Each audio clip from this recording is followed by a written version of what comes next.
A father and daughter vanished without a trace in the Great Smoky Mountains, leaving behind only questions and heartbreak. For 5 long years, their disappearance remained one of the park's most haunting mysteries, with search teams finding nothing but empty trails and fading hope. Then, on an ordinary day when the mountains revealed their secrets, hikers discovered something wedged in a narrow crevice that would finally begin to unravel the truth. Before we begin, make sure to subscribe to the channel and comment where you're watching from. On a brisk October afternoon in 2018, Thomas Miller and his infant daughter, Emily Miller, set out on what should have been a routine hike along the familiar trails of the Great Smoky Mountains. The weather was perfect, crisp autumn air with just enough chill to make their matching blue jackets necessary. Thomas had mapped their route carefully on his handheld GPS device, planning to be back well before sunset. The trail was one they had walked numerous times before, a gentle path that wound through stands of maple and oak trees ablaze with fall colors. "We'll be back by 4, Thomas had promised Akari Tanaka as he adjusted Emily's tiny knit cap. His wife had smiled, kissing them both goodbye before returning to her watercolor painting, a hobby she'd recently taken up to capture the mountain landscapes surrounding their Gatlinburg home. Hours passed. The sun began its slow descent behind the ridges, painting the sky in brilliant oranges and reds. Akari glanced at the clock. 4:30, then 5, then 6. With each passing minute, her artist's intuition transformed into maternal dread. When darkness fell and the forest trails disappeared into shadow, Thomas and Emily had still not returned. Akari's hands trembled as she dialed the ranger station.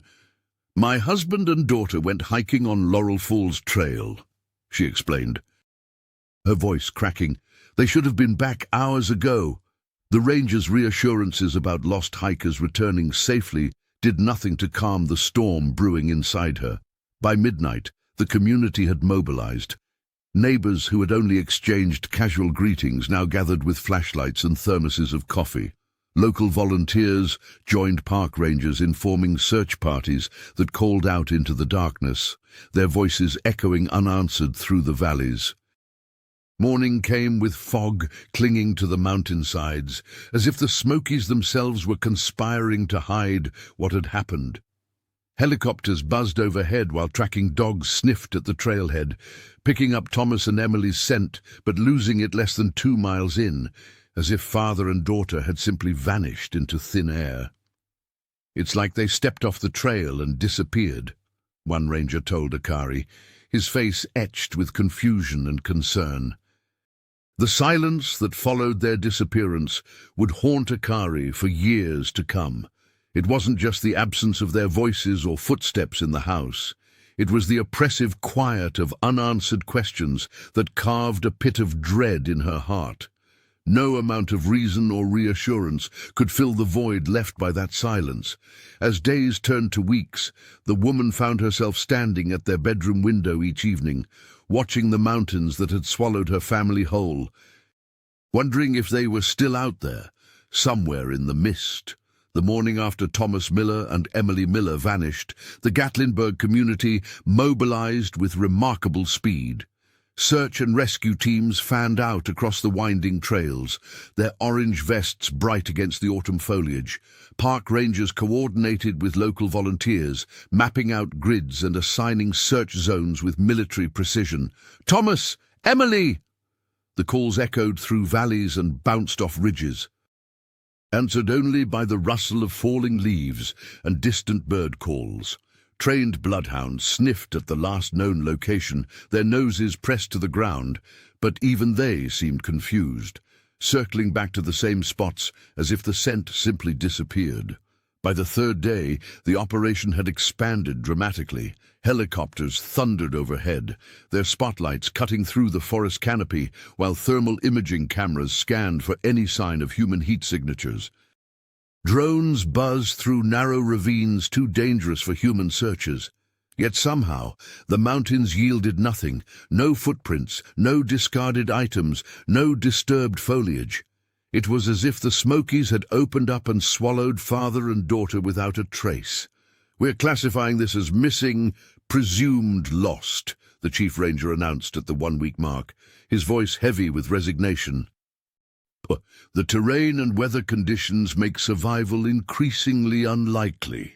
Akari Tanaka stood at the back of the crowd, her face a mask of stone. While others nodded solemnly, accepting the grim assessment, she turned and walked away without a word. The young mother refused to believe what everyone was telling her. She would not, could not, accept that her family was gone. Within a month, Akari had sold their spacious apartment in the city, liquidating nearly everything they owned. She used the money to purchase a small, weathered cabin less than half a mile from the trailhead where Thomas and Emily had last been seen. The structure was basic, 2 rooms with unreliable plumbing and spotty electricity, but its location was all that mattered. The locals watched with a mixture of pity and admiration as she transformed herself from urban professional to mountain dweller. She learned to chop firewood, to identify edible plants, to track animal movements. Each morning before dawn, she would hike different sections of the trails, meticulously documenting every unusual stone formation, every unexplored side path. "The mountains speak a language," she told a concerned neighbor who suggested she might consider therapy instead. "I'm learning to listen. They'll tell me where my family is." At night, Akari would sit on her porch, staring into the darkness where the silhouette of the mountains loomed against the star-filled sky, certain that somewhere in those ancient peaks, her husband and daughter were waiting to be found.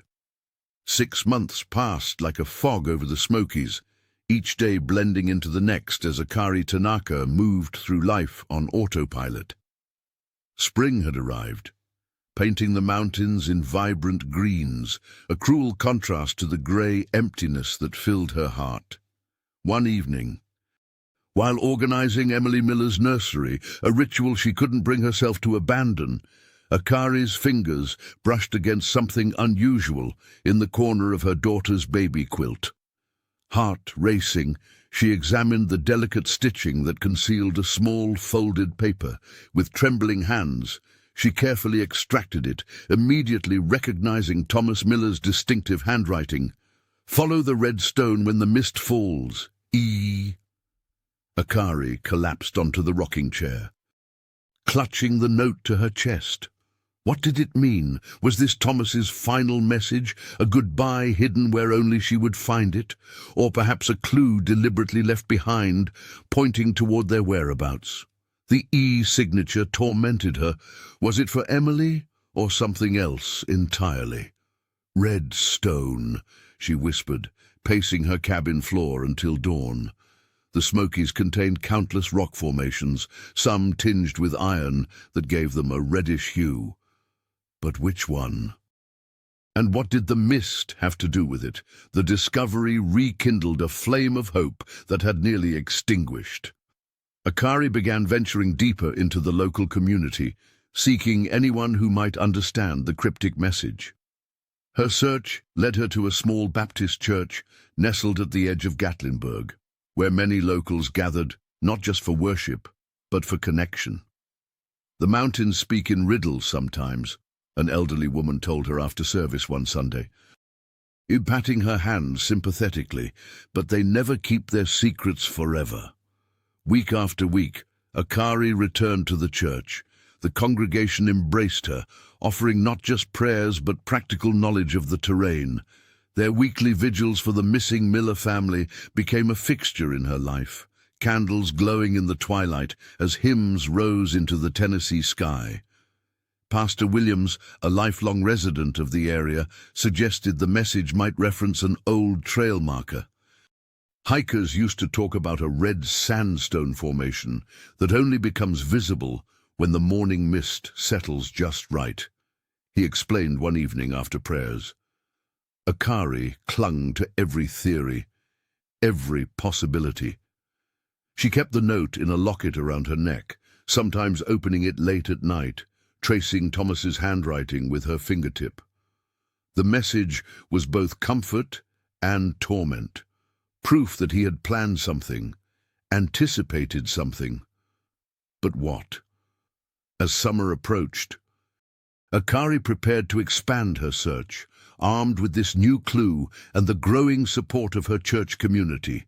The red stone awaited somewhere in the vast wilderness, and with it, perhaps, the answers she so desperately sought. A year into the search, Gatlinburg's quiet was shattered by a late-night broadcast on WSMK, the local radio station. The host, a man known for his conspiratorial takes on mountain mysteries, dropped a bombshell that rippled through the tight-knit community. What if Thomas Miller wasn't taken by the mountains at all? The voice crackled through car speakers and kitchen radios. Sources close to the investigation suggest he might have orchestrated his own disappearance, mounting credit card debt, a life insurance policy, and whispers of a troubled past in Arizona all point to a man who might have wanted to vanish. When Akari Tanaka heard the broadcast while driving home from another fruitless day of searching, her knuckles turned white against the steering wheel. The accusations felt like physical blows. She pulled over, tears streaming down her face, as the host continued speculating about her husband's character. The next morning, the rumors had already infected the town. At the grocery store, conversations halted when she walked down the aisles. The barista at the coffee shop avoided eye contact as she handed over Akari's usual order. "I know what people are saying." Akari finally addressed the elephant in the room during the weekly gathering at the Baptist church. Her voice trembled, but grew stronger with each word. "But the Thomas I knew would never abandon his family, and he certainly wouldn't take our daughter into danger deliberately." Pastor Williams nodded supportively as she continued. "Instead of whispering behind my back, I'm asking you to channel that energy into helping me find them. Whether you believe Thomas left intentionally or not, Emily is still out there. She's innocent in all this." Her raw honesty silenced the room. Margaret Jenkins, who had lost her own son to the mountains 20 years prior, was the first to stand. "I'll be at the trailhead Saturday morning," the older woman announced. "Anyone with a conscience should join us." Akari organized a new search party that weekend, expecting perhaps 5 or 6 people. Instead, 23 showed up, including Daniel Reed, the skeptical journalist from the Gatlinburg Gazette. "I'm not convinced either way," he told her, adjusting his camera strap. "But your determination deserves documentation, at least." Even as she led the volunteers through familiar terrain, Akari couldn't shake the radio host's words. What if there were parts of her husband she hadn't known? The doubt was a poison, but she refused to let it paralyze her. Whether Thomas had secrets or not, finding Emily remained her North Star. That evening, exhausted but heartened by the community's response, she pinned a new map to her cabin wall, marking the day's search areas.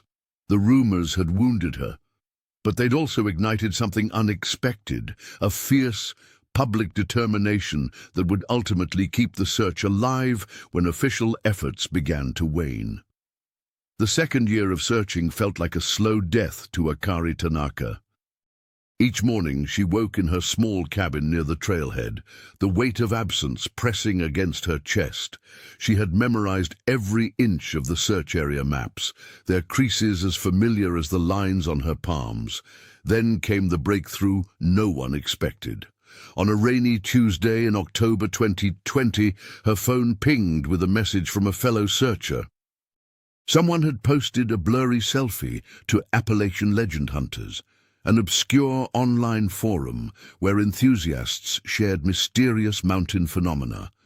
The image showed Thomas Miller standing alone in a misty hollow, his expression unreadable through the fog. What made Akari's heart stop was the timestamp. October 19th, 2018. the day after he and Emily had vanished. "It has to be fake," she whispered, zooming in until the pixels distorted. But the jacket was unmistakable, the navy windbreaker with the frayed left cuff that she'd mended twice. The background revealed nothing but swirling mist and the shadowy outline of what might be a rock formation. The forum post had appeared anonymously, titled simply "Lost Hiker," with no additional information. Forum moderators couldn't trace the IP address. It had been routed through multiple servers. The Gatlinburg police were skeptical, suggesting it might be a cruel hoax. But Akari knew better. Something in her husband's stance, the slight tilt of his shoulders, convinced her the photo was genuine.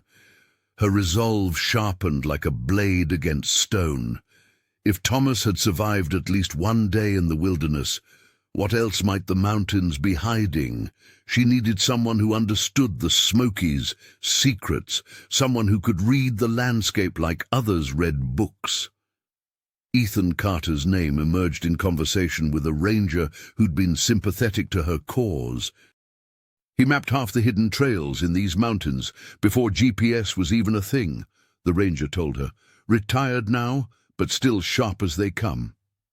The cartographer lived in a modest house on the outskirts of Gatlinburg, its walls lined with hand-drawn maps of the Appalachian Range. When Akari showed him the photo, he studied it without speaking, his weathered fingers tracing invisible lines in the mist. "And the fog patterns in the Smokies follow predictable routes," he finally said. "They create temporary corridors, paths that appear and disappear with the weather. A man could follow one thinking it's a trail, only to find himself somewhere no one would think to look." Akari leaned forward, hope flickering dangerously in her chest. "Can you find where this was taken?" Ethan nodded slowly. "I can try, but we'll need to understand how the fog moved that day. The mountains have their own weather system, their own secrets." For the first time in 2 years, Akari felt something beyond grief. Thomas was out there, and if he was, Emily might be too. Ethan Carter spread the tattered topographical maps across the wooden table in Akari Tanaka's cabin. The retired cartographer's fingers, weathered by decades of outdoor work, traced the contours of the Smoky Mountains with practiced precision. His expertise had mapped countless hidden corners of the Appalachians, but this search felt different, more urgent, more personal. "I can't do this alone," Ethan admitted, his voice gravelly with age. "We need fresh eyes and specialized knowledge." 2 days later, Ben Harris and Sarah Cooper arrived at the cabin, their university backpacks stuffed with research papers and geological equipment. The geology students from the University of Tennessee had jumped at Ethan's invitation, seeing not just a chance to help, but an opportunity to advance their joint thesis on granite erosion patterns in the Smokies. "Our research focuses on how water and time reshape the mountains," Sarah explained, tucking a strand of hair behind her ear as she examined the search area maps. "If we can understand how the landscape has changed, we might figure out where someone could have become disoriented." Ben nodded enthusiastically. "Plus, the data we collect could revolutionize our thesis. Professor Williams said this kind of field application could get us published." Akari watched them with cautious hope. Their academic enthusiasm seemed almost out of place against her grief. But their energy was infectious. For the first time in months, she felt the weight on her shoulders lighten slightly. The team established a makeshift research center in the cabin's living room. Geological surveys were pinned beside search party reports. Satellite images overlapped with historical photographs. They worked through nights fueled by coffee and determination, correlating weather patterns from the day Thomas and Emily disappeared with the mountain's notorious fog patterns. On the 7th day, Sarah discovered something peculiar in an obscure forestry journal from 1973. "Listen to this!" she called out, excitement raising her voice. Local ginseng hunters reported a hidden trail that only becomes visible during specific fog conditions when the mist settles at exactly 1,000 feet. Ben rushed to her side, nearly knocking over his laptop. That's exactly the elevation recorded on Thomas's last known GPS ping. Ethan pulled out his oldest map, yellowed with age. The Cherokee called it the breath path. It appears when the mountain exhales. They overlaid the described route onto their modern maps. The trail wasn't on any official park documentation, a narrow, winding path used by generations of ginseng hunters seeking the valuable route. Thomas could have stumbled onto it accidentally, Akari whispered, tracing the potential route with trembling fingers. If the fog was thick enough, he might not have realized he was veering off the main trail. For the first time, they had a plausible explanation for how an experienced hiker like Thomas Miller could have vanished so completely with his daughter. The mountain had revealed one of its secrets, but countless others still remained hidden beneath the mist. Halfway through the third year of her relentless search, Akari Tanaka was sorting through a cardboard box of broken equipment in her cabin's dusty attic. Her fingers trembled when they brushed against Thomas Miller's old GPS device. Tucked beneath a tangle of frayed hiking ropes and cracked water bottles. She had forgotten its existence entirely, dismissing it as useless after the initial search parties had checked it. "I can't believe I overlooked this," she whispered, cradling the device as if it were made of glass. Though the screen was cracked and the battery long dead, Akari managed to connect it to her laptop. After 3 attempts and a night spent researching data recovery techniques, she extracted a corrupted log of coordinates. The next morning, she called Ethan Carter. The retired cartographer arrived within hours, his weathered hands steady as he transferred the fragmented data points onto his specialized mapping software. "These coordinates don't make sense at first glance," Ethan explained, adjusting his reading glasses. "They're jumbled, possibly from when the device lost power. But if we apply this algorithm..." His fingers danced across the keyboard. And suddenly, a pattern emerged on the screen, a zigzagging trail leading deep into an unexplored section of the mountains. "It points to a cave system," he said, tapping the screen, "one that's not on any official park maps." Ben Harris and Sarah Cooper joined them the following day, their geology expertise proving invaluable as they identified the likely cave formation based on the surrounding terrain. "This area has significant cultural importance," Sarah noted. Comparing the location to her university research, it matches descriptions in several Cherokee legends. Seeking deeper understanding, Akari drove to the reservation where Leonard Littledeer lived, in a modest home surrounded by towering oaks. The Cherokee elder welcomed her with herbal tea, listening intently as she explained their discovery. "What you've found," Leonard said, his voice carrying the weight of generations, "is what our people call the Grand Oak Refuge. It is said to protect lost souls who wander the mountains." He traced a gnarled finger across her map. "The cave entrance appears only when the morning mist rises in a certain way." Hope surged through Akari's chest. Could Thomas and Emily have found shelter there? Leonard's expression grew solemn. "It's possible, but the cave lies within ceremonial grounds, protected by both tribal customs and state law. No one enters without proper permission and respect." Akari's heart sank as Leonard explained the bureaucratic process ahead. Applications to the tribal council, state permits, environmental impact assessments, all potentially taking months to process. "The mountains have waited 3 years to reveal this path," the elder said, placing a reassuring hand on her shoulder. "They ask for patience a little longer." That night, Akari stared at the coordinates glowing on her screen.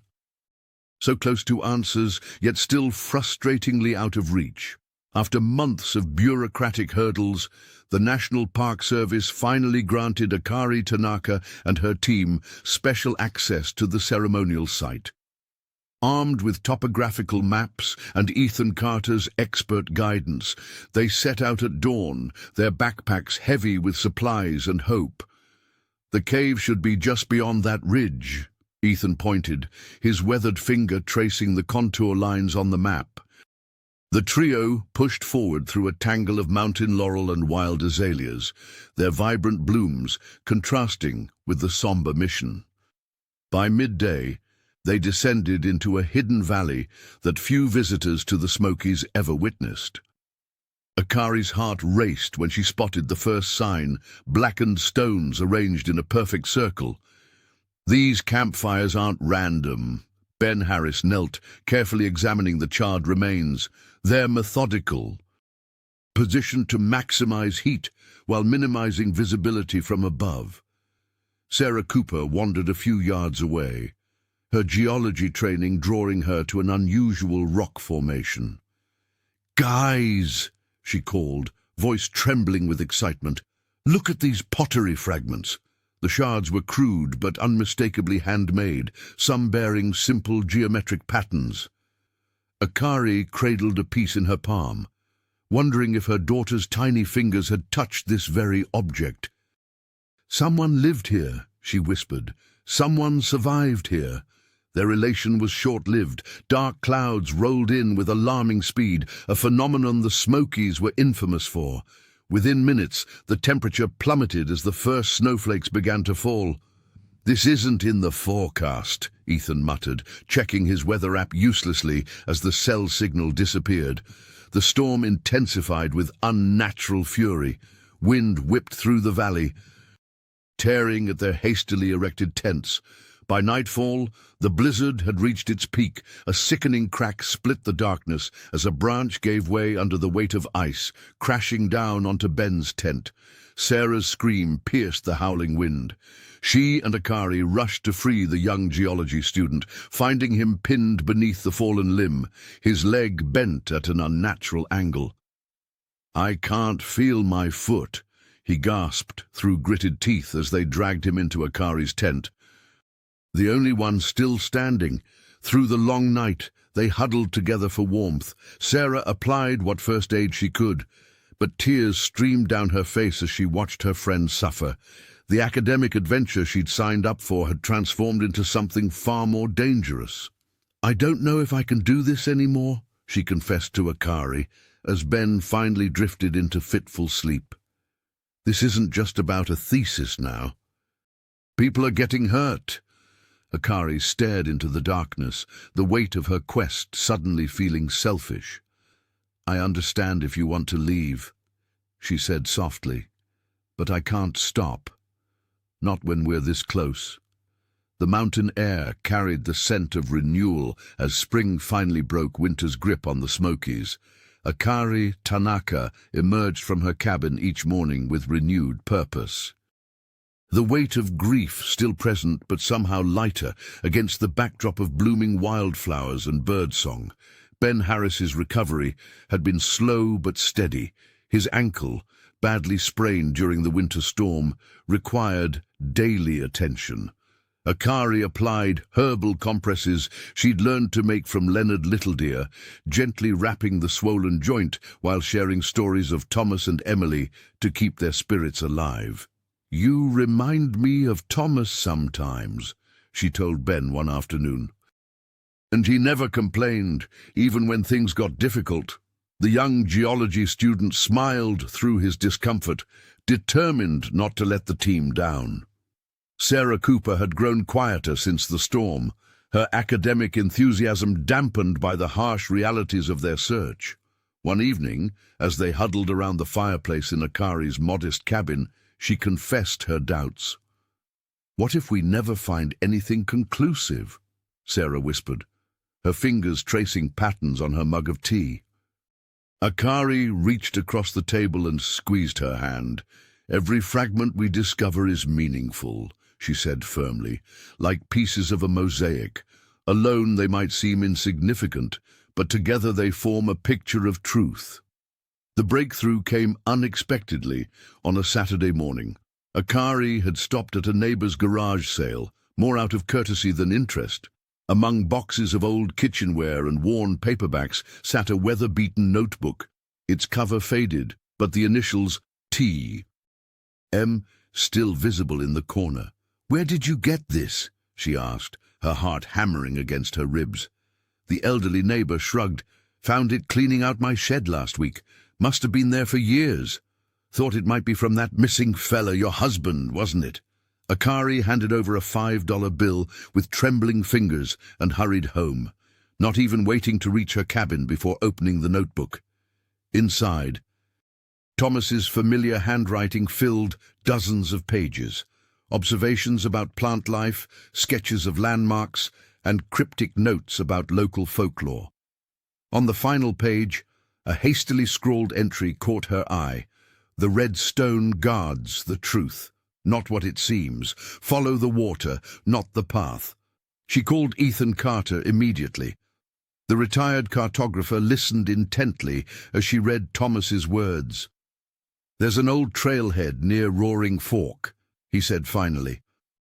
"The locals call it Redstone Ridge because of the iron deposits that stain the rocks. It's not on official maps anymore." The next morning, Akari, Ben, and Sarah stood at the forgotten trailhead, a sense of anticipation electrifying the air between them. The path ahead disappeared into dense rhododendron thickets, but for the first time in months, Akari felt certain they were following the right thread in their tapestry of truth. The autumn leaves crunched beneath their boots as Ben Harris and Sarah Cooper navigated the steep, rocky terrain. 3 years into the search, the geology students had developed an intimate knowledge of the Smokies' hidden corners. Their thesis on granite erosion had become secondary to finding Thomas Miller and his daughter. "Wait!" Ben called out, his breath forming clouds in the crisp mountain air. "There's something wedged in that crevice." Sarah squinted, spotting a flash of faded red fabric against the grey stone. "It looks like a backpack." They scrambled over loose rocks, carefully extracting what appeared to be a weather-beaten red backpack, its once vibrant color dulled by years of exposure to the elements. The discovery sent their hearts racing as they immediately radioed Akari Tanaka. When Akari arrived at the site, her face was a mask of controlled hope. The Japanese-American woman had spent 3 years searching these mountains, abandoning her city life for a Spartan cabin near the trailhead. She took the backpack with trembling hands, her fingers hovering over the zipper. "This could be nothing," she whispered, steeling herself against disappointment. The group had followed countless false leads before. The zipper stuck from years of dirt and moisture. Ethan Carter, who had joined them that day, offered his pocket knife to help pry it open. When the backpack finally yielded its contents, Akari gasped.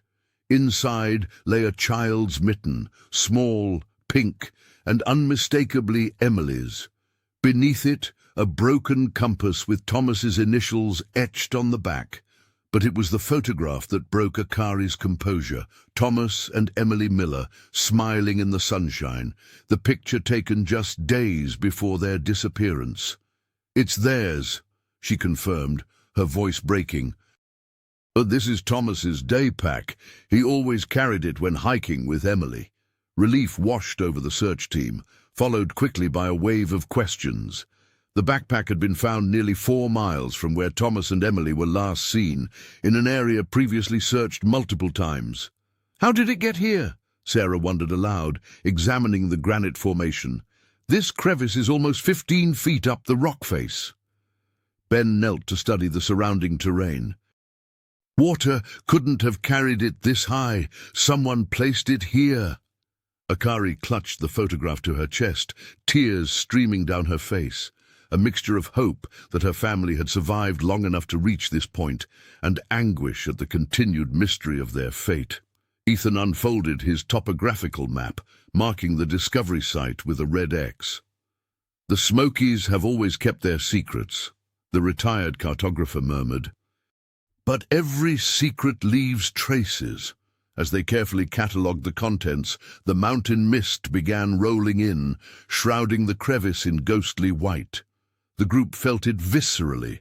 They were being watched, not by human eyes, but by the ancient, indifferent mountains themselves. The second winter descended on the Smokies with unforgiving fury. Akari Tanaka huddled in her cabin, watching through frosted windows as snowdrifts piled against the door. The search for Thomas and Emily had already consumed 2 years of her life, and now nature itself seemed determined to halt her progress. 4 formidable obstacles now stood in her path. The blizzards came first, fierce and relentless, burying trails under feet of snow and making the mountains treacherous even for experienced hikers. Then the cell signals vanished as ice coated the towers, cutting her off from Ben Harris and Sarah Cooper at the university. The geology students had become like family to her, their academic expertise fueling the search when her own hope faltered. "We'll resume when the road's clear," Akari promised herself, thumbing through the battered notebook with Thomas's initials. But when she contacted the Park Service about accessing new areas, she hit the third obstacle: bureaucracy. "Ma'am, we understand your situation," the ranger explained over a crackling landline. But permits for winter expeditions require additional approvals. The paperwork alone takes 6 weeks. 6 weeks, 6 more weeks of waiting, while the mountain kept its secrets. The fourth obstacle proved most painful. One morning, Akari walked into Gatlinburg's only diner to find locals falling silent, their eyes avoiding hers. A newspaper lay open on the counter, headline glaring, "Missing Family Search, Grieving or Attention-Seeking." Daniel Reed, a local journalist with the Gatlinburg Gazette, had written a scathing piece questioning her motives. The article painted her as a woman unable to accept reality, suggesting she was exploiting public sympathy for personal gain. "Sources close to the investigation doubt new evidence exists," Reed wrote. "The continued search wastes resources better spent on current emergencies." The accusations cut deep. That evening, Akari found herself standing before a sparse crowd at the town meeting hall, her voice steady despite her trembling hands. "I'm not seeking fame or attention," she told the gathering. "I'm seeking my daughter. The backpack we found proves they survived longer than anyone thought possible." Leonard Littledeer, the Cherokee elder who had guided her to the sacred cave months earlier, rose from his seat. "The mountains do not surrender their stories easily," he said, his weathered face solemn, "but they do surrender them to those with patience." His support bolstered her, but Akari could see the doubt in other faces. The community that had once rallied around her was dwindling, worn down by years without answers. As she walked home through the snow, she wondered how long she could continue fighting, not just the mountain, but the growing skepticism of those around her. The new year arrived with a glimmer of technological hope. After months of pleading with university administrators, Ethan Carter secured a loan of advanced equipment that would change everything. The University of Tennessee finally agreed to provide their team with a LiDAR scanner, a device that could penetrate the forest canopy and map the hidden contours beneath. "This might be our breakthrough," Akari Tanaka whispered as she watched Ben Harris and Sarah Cooper carefully unpack the expensive equipment from its protective case. Her fingers traced the worn photograph of Thomas and Emily she kept in her pocket at all times. The former cartographer explained how the scanner worked, his eyes lighting up with the enthusiasm of someone reunited with a long-lost passion. "The Smokies aren't just what you see above ground," Ethan told them. "There's an entire world underneath, caves, channels, collapsed passages that have been forming for millions of years." For 3 days, they trudged through snow-covered terrain, taking readings at strategic points Ethan had marked on their maps. Sarah's geology background proved invaluable as she helped interpret the preliminary data, her earlier doubts temporarily forgotten in the excitement of scientific discovery. When they finally processed the LiDAR information on Ben's laptop, the screen revealed what looked like a sprawling underground spider web, ancient waterways, most now dry or collapsed, spreading beneath the very trails they'd searched countless times before. There! Ben pointed to a particular channel that curved near where they'd discovered the red backpack. This collapsed streambed could have carried items for miles underground before depositing them where we found them. Akari stared at the screen, her heart racing. So Thomas and Emily could have been somewhere completely different when whatever happened. Happened. Exactly, Sarah confirmed, her voice steady with newfound confidence. The backpack might have traveled through these underground channels during spring floods, eventually becoming wedged in that crevice where we found it. The revelation shifted their entire perspective. For years, they had been focusing on forest trails, visible landmarks, and surface topography. Now, they needed to understand the Smokies from below, the hidden rivers, seasonal water flows, and subterranean passages that might have carried crucial evidence far from its origin. That night, in her small cabin, Akari spread the maps across her kitchen table, tracing the underground channels with her finger. The mountains had kept their secrets for nearly 4 years, but now she was learning to read them in a new language. The Smokies, underbelly, dark, mysterious, and largely unexplored, might hold the answers that had eluded her for so long. "I'm getting closer," she whispered to the photograph of her family. "I can feel it." The late March expedition brought a rare glimpse of sunshine to the Smoky Mountains. Akari Tanaka led Ben Harris and Sarah Cooper through a maze of fallen trees and overgrown brush, clutching the LiDAR printouts like a lifeline. The technology had revealed what human eyes could never see, an ancient riverbed that had carved its way beneath the mountains for centuries before drying up. "The water could have carried anything downstream," Ethan Carter had explained before they set out. His cartographer's insight proved invaluable as they navigated the treacherous terrain. After 4 hours of trudging through ankle-deep mud, Sarah spotted something unnatural among the twisted roots of an ancient oak. "There!" she called, pointing to a splash of faded color barely visible beneath layers of sediment. Ben dropped to his knees, carefully scraping away years of accumulated earth. As the group watched in breathless anticipation, a tiny jacket emerged from its earthy tomb, mud-caked but unmistakable in its pale yellow fabric, with embroidered butterflies along the hem. "That's Emily's," Akari whispered, her voice breaking. She pulled out her phone, fingers trembling as she swiped to a saved photograph.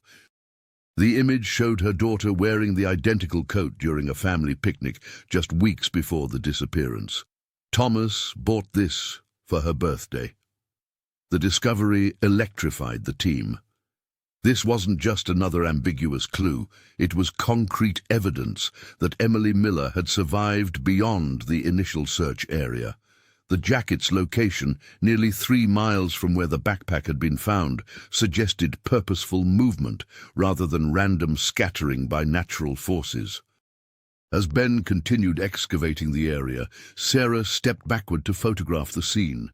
Her foot plunged through what appeared to be solid ground, sending her tumbling into a hidden sinkhole filled with stagnant water. Her expensive camera disappeared beneath the murky surface, along with the tablet containing their mapping software. "My equipment!" she cried, scrambling to salvage what she could.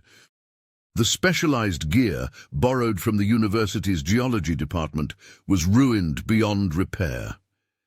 Tension crackled through the group as they helped Sarah from the muck.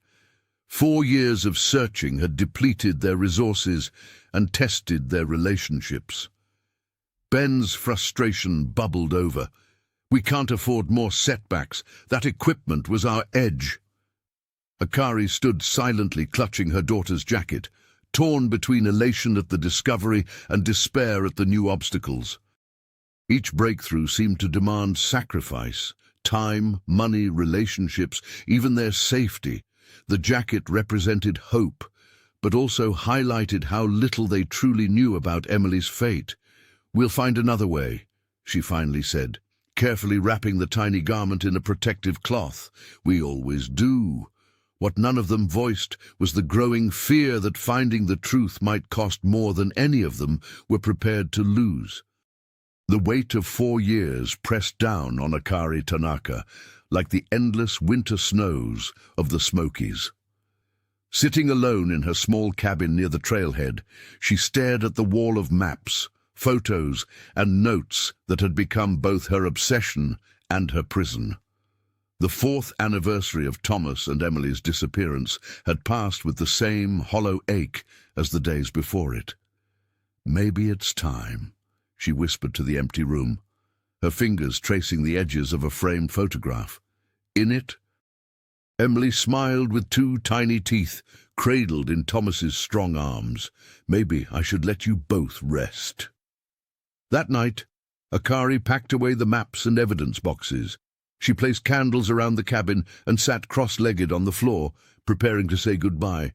The search had consumed everything: her career as a graphic designer, her savings, her connections to the world beyond these mountains. Perhaps it was time to honor their memory rather than chase shadows. As dawn broke, she reached for Thomas's battered notebook, wanting to read his words one last time before sealing it away. The pages fell open to an entry she'd somehow overlooked, dated just weeks before the disappearance. "We never retreat from the unknown. That's our family promise, our code. I'll teach Emily this when she's old enough to understand." Akari's hands trembled. These weren't just words, they were a vow between them, spoken on their first hike together years ago. The phrase had become their mantra through difficult times. How could she abandon that now? With renewed determination, she called Ben Harris, who answered despite the early hour.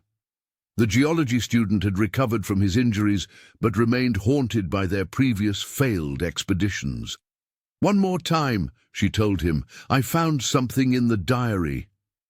Later that day, Sarah Cooper arrived at the cabin, her face showing the strain of balancing her thesis work with the search.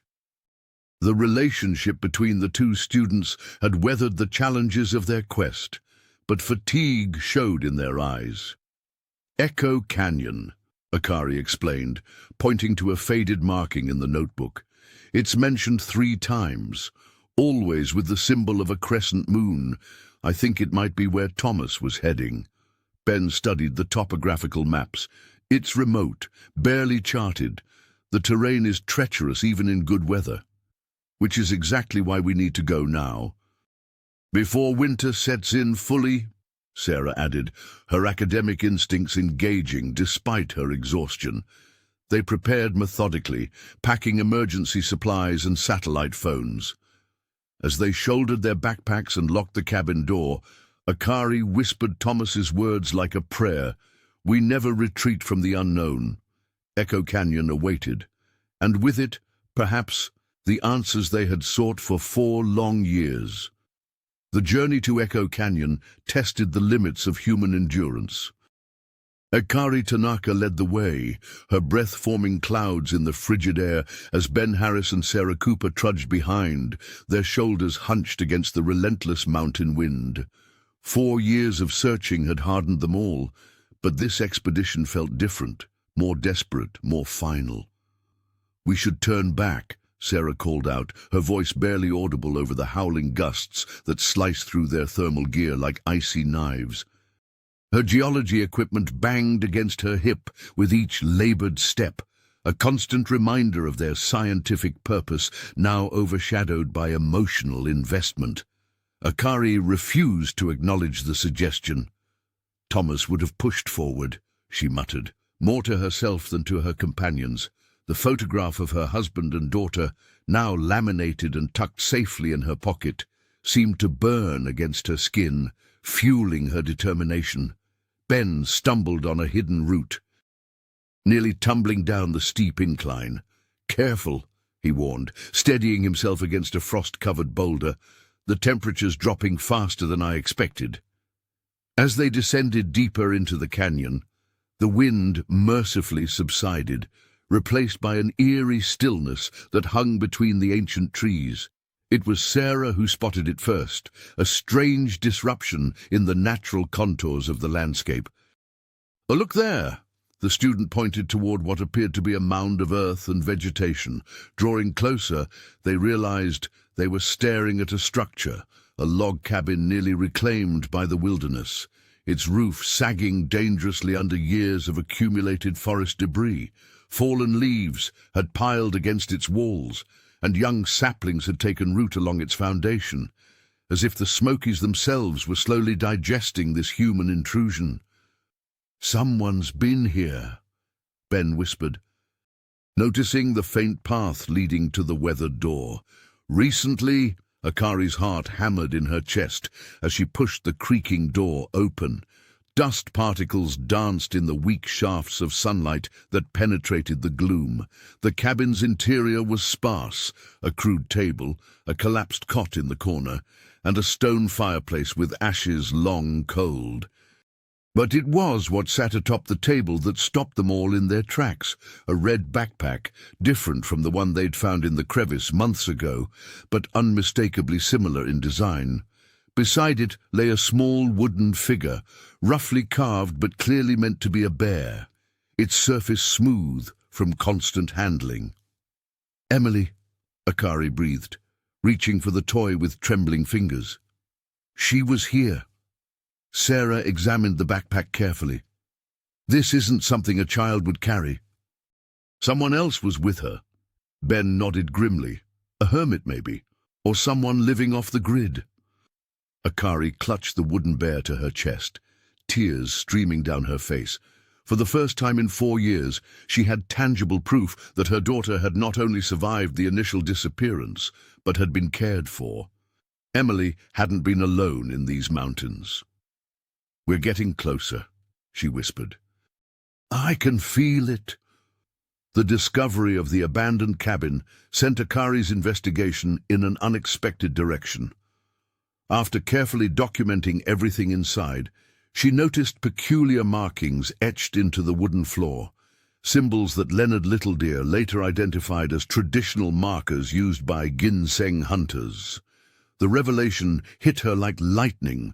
What if Thomas Miller's disappearance wasn't about getting lost, but about stumbling upon something he shouldn't have seen? "These mountains have secrets older than the trails," Ethan Carter explained as they gathered around a map in Akari's cabin. "Ginseng can fetch hundreds of dollars per pound. People kill for less." Akari spent days interviewing locals at the Baptist church, carefully broaching the subject of wild ginseng harvesting. Most conversations ended abruptly, with downcast eyes and mumbled excuses. But one elderly shopkeeper, after making sure no one was listening, mentioned 3 poachers who had vanished around the same time as Thomas and Emily. "The Red Stone," Ben Harris suggested during a late-night strategy session. "What if it's not a landmark, but something else entirely?" Sarah Cooper's eyes widened as she pulled up an article on her laptop. "Look at this," she said, turning the screen toward the group. "Traditional ginseng diggers use colored stones to mark prime harvesting spots. Red ones mark the most valuable roots." The next morning, they returned to Echo Canyon with renewed purpose. Searching the perimeter of the cabin, Ben discovered a small hollow beneath a rotting stump. Inside lay a handcrafted digging tool, a sangho, its wooden handle wrapped with faded green tape. "This matches exactly what the ranger described," Akari whispered, turning the tool over in her hands. "Wood the same type they confiscated from that poaching ring 3 years ago." The implications were staggering. Had Thomas accidentally witnessed illegal harvesting? Had he and Emily been taken by poachers protecting their territory? Or had he somehow become involved with them? Ethan examined the sangho carefully. The tape pattern is distinctive, 3 green stripes with black edges. Only one group used this marking system. "The Ridgeline crew," Sarah added. They operated all through these mountains until most of them were arrested, except for the Harmon brothers, Ben finished. They were never caught. Akari clutched the tool tightly. After 4 years of searching, she finally had a tangible connection between her missing family and the shadowy world of illegal ginseng harvesting, a dangerous enterprise few Gatlinburg residents would openly discuss. "We need to find these brothers," she said. Her voice steady despite the fear gnawing at her insides. The Sangho represented both hope and danger, a thread that might lead to Emily, but also into a world where people disappeared without a trace. The final winter descended upon the Smokies with unforgiving fury. 5 years had passed since Thomas Miller and his daughter had vanished, and nature seemed determined to test those who still searched for them. Snow blanketed the trails, transforming familiar paths into treacherous mazes of white. Akari Tanaka's determination had not wavered, though her body bore the marks of her relentless quest. Her hands, once soft from city living, were now calloused and bleeding from scaling icy rock faces. The cold bit through her gloves as she pulled herself up another ledge, wincing as her raw skin made contact with the frozen stone. "We should consider turning back," Ethan Carter called from below, his breath forming clouds in the frigid air.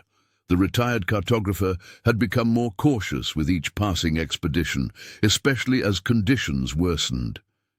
"Just a little further," Akari replied, her voice carrying the same quiet resolve that had sustained her through 5 winters of searching.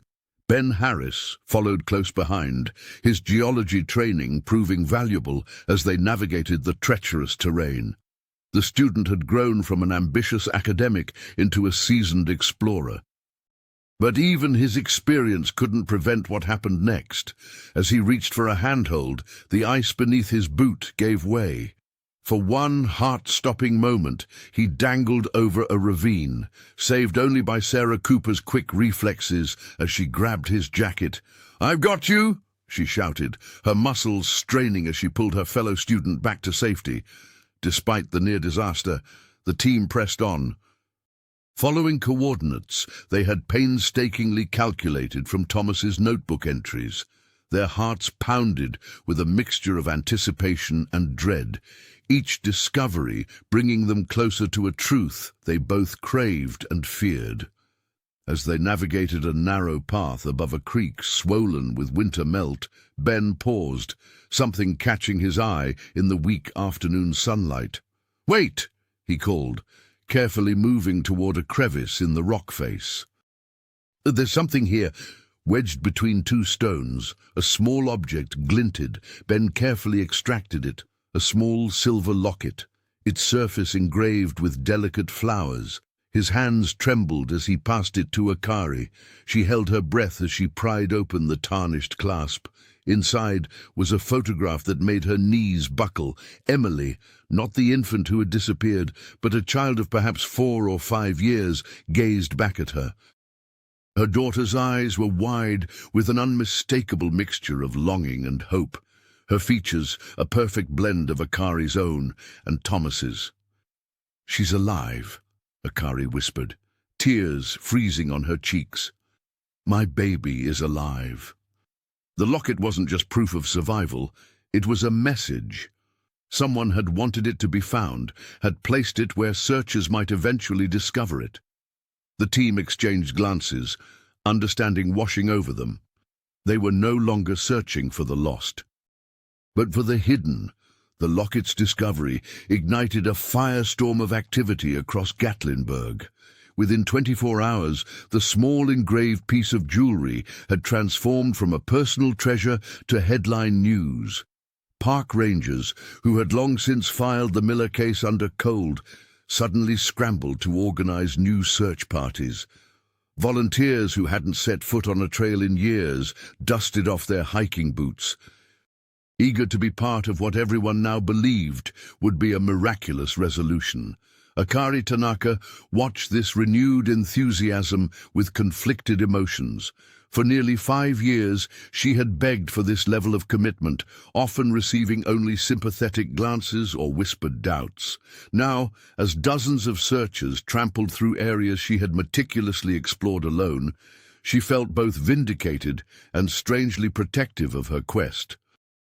"And they're treating it like a scavenger hunt," she confided to Ben Harris as they observed a group of inexperienced hikers heading into the woods with inadequate gear. "Emily isn't a prize to be claimed." The young geologist nodded, understanding her frustration. "But more eyes might find what we've missed." Local news crews arrived, setting up makeshift studios at the ranger station. Daniel Reed, who had once painted Akari as delusional, now positioned himself as an authority on the case, offering theories that contradicted years of her careful research. The journalist's sudden about-face made her stomach turn. Meanwhile, the locket itself revealed new mysteries. Forensic analysis confirmed it had been purchased recently, within the past year, suggesting Emily was not only alive, but being cared for by someone with access to stores. The photo inside showed a child with Thomas's eyes and Akari's smile. Older than the infant who had disappeared, but unmistakably her daughter. Each night, Akari returned to her cabin exhausted, her hope and dread battling for dominance. Sarah Cooper stayed with her, brewing strong tea and helping sort through the flood of tips that poured in hourly. Some were obvious fabrications, others tantalizingly plausible. "What if she doesn't remember me?" Akari whispered one evening, voicing her deepest fear. "What if whoever has her has become her family?" The University of Tennessee student squeezed her hand. "She'll know you. Some bonds can't be broken." As helicopters thundered overhead and search dogs barked in the distance, Akari clung to the locket's promise while steeling herself against disappointment. The Smokies had kept their secrets for 5 long years. Would they finally surrender their most precious one? Or was this just another cruel twist in an endless maze of hope and heartbreak? The dawn broke cold and clear over the Smoky Mountains as Jack Wilson, a local hunter tracking deer through the underbrush, stumbled upon what appeared to be nothing more than an unusually dense thicket. Pushing aside branches carefully arranged to disguise the entrance, he discovered a modest shelter that blended so perfectly with the surrounding forest that search parties had walked past it for years. Within hours, the ranger station buzzed with activity. Park rangers, local polices and FBI agents converged on the site, their vehicles creating a small caravan along the narrow mountain roads. Inside the shelter, authorities found a child-sized sleeping area lined with handmade quilts, carefully preserved food stores, and a collection of primitive toys crafted from wood and stone. "It was like stepping into another world," whispered one ranger to Akari Tanaka as she arrived at the scene. "Someone's been caring for a child here, and doing it well." The evidence was unmistakable. Emily Miller had not only survived, but had been nurtured. Small clothing items hung from wooden pegs, some handmade, others clearly from her original backpack. A makeshift journal contained childish drawings of 3 figures, one small, 2 large, standing beside what appeared to be a cabin. The dates in the corner spanned years. By nightfall, investigators identified the shelter's creators, Martha and Roy Jenkins, a reclusive couple who had vanished from public records nearly a decade ago after facing accusations of illegal ginseng harvesting. The charges had never stuck, but the couple had retreated deeper into the wilderness, cutting ties with society entirely. They were known to locals as the Mountain Ghosts, Ethan Carter explained to the gathered search team. Most thought they'd died years ago. The revelation sent shockwaves through Gatlinburg. How had a couple living off the grid managed to care for a lost child while evading detection for 5 years? And where was Thomas Miller in all of this? Ben Harris and Sarah Cooper worked alongside forensic teams, their geology expertise helping map the network of hidden trails, connecting the shelter to water sources and foraging grounds. The students' thesis had unexpectedly become central to understanding how the couple had survived undetected. For Akari, each discovered item brought both hope and anguish: a small hairbrush with strands of her daughter's hair, a handmade doll with buttons that matched Emily's favorite dress, and most telling, a carefully preserved photograph of Akari herself, clearly shown to Emily regularly so she wouldn't forget her mother's face. "They weren't kidnapping her," Akari whispered to Leonard Littledeer, who had come to offer support. "They were protecting her until she could be found." The Cherokee elder nodded solemnly. "Those who live between worlds often see what others cannot. Perhaps they knew you would never stop searching." The ranger station buzzed with activity as officials prepared for the moment, 5 years in the making. Akari Tanaka stood frozen by the entrance, her heart thundering in her chest. When the door finally opened, time seemed to stop completely. Emily Miller appeared, her small hand clutched in a social worker's grasp. At nearly 6 years old, she looked so different from the infant in the photographs Akari had clung to during countless sleepless nights. The child's dark hair hung in wild waves past her shoulders. And her eyes, Thomas's eyes, darted nervously around the room until they found Akari. "Emily," Akari whispered, dropping to her knees. The distance between them vanished as the little girl broke free and ran into her mother's arms. The reunion collapsed the world around them. Akari held her daughter tightly, breathing in the unfamiliar scent of pine and earth that clung to her skin. Emily trembled against her, burying her face in her mother's shoulder. When she finally spoke, her words flowed in a gentle mixture of Cherokee phrases and halting English, a living testament to the world between worlds she had inhabited. "Co, Mother," she whispered, using the Cherokee greeting Leonard Littledeer had taught Akari during their many conversations. "I dreamed of you." Behind them, Ben Harris and Sarah Cooper watched with tears streaming down their faces. The geology students who had sacrificed so much of their academic careers for this search stood shoulder to shoulder, their hands clasped tightly together. Ethan Carter, the cartographer whose expertise had proven invaluable, removed his glasses to wipe his eyes. The authorities explained what they had pieced together. Thomas had become disoriented in sudden fog, stumbling upon illegal activity in the mountains. The couple who later sheltered Emily had found them both, Thomas severely injured from a fall. He had entrusted his daughter to their care before succumbing to his injuries, making them promise to keep her safe from those he believed had been pursuing him. The reclusive couple had raised Emily as their own, teaching her their ways of living off the land, speaking to her in their native Cherokee, and keeping her hidden from a world they themselves had retreated from long ago. As the formal proceedings concluded, Akari led her daughter outside into the Tennessee sunshine. Emily looked up at the vast blue sky, then back to her mother's face. "Father said you would find us," she said simply.